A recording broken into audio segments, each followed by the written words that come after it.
আমাদের বাজার থেকে ঐতিহ্যবাহী বনিয়ারহাট বাজার থেকে শান্তিরহাট যাওয়ার পথে বাড়ির ভিতরে যাও নাই? ভিডিও তুলে ধরলাম। বাড়ির ভিতরে তো যাও নাই?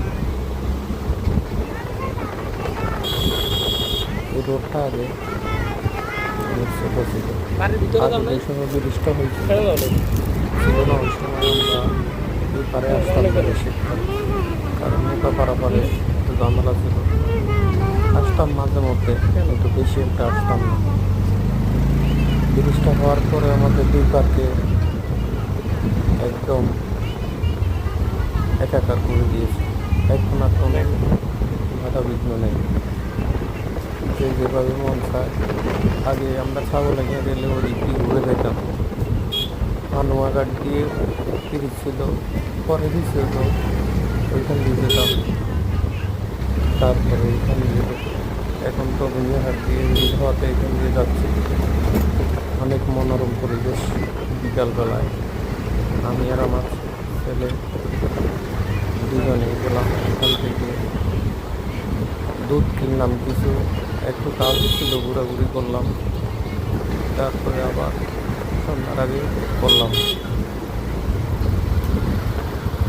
গ্রামের প্রকৃতি এত সুন্দর, এত ভালো লাগে, মনোরম পরিবেশ এতটা ভালো লাগে বলে বোঝাতে পারবো না।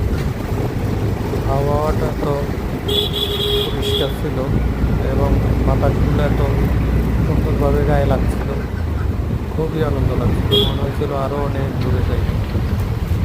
সে সময় বলতে এখানে মসজিদটা অনেক সুন্দর,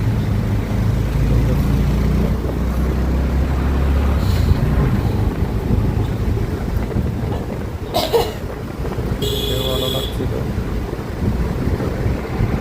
সামনে এখানে সেই স্কুল আছে, ওটা অনেক সুন্দর। এটা এখানে একটা নতুন স্কুল হয়েছে 2007 সালে, স্কুলটা 2007-এ হয়েছে। এটা ভালো স্কুল। এটা হলো লক্ষ্মীপুর গ্রাম, লক্ষ্মীপুর পূর্বে রাধানগর ইউনিয়ন, নতুন করইয়ার পাশে।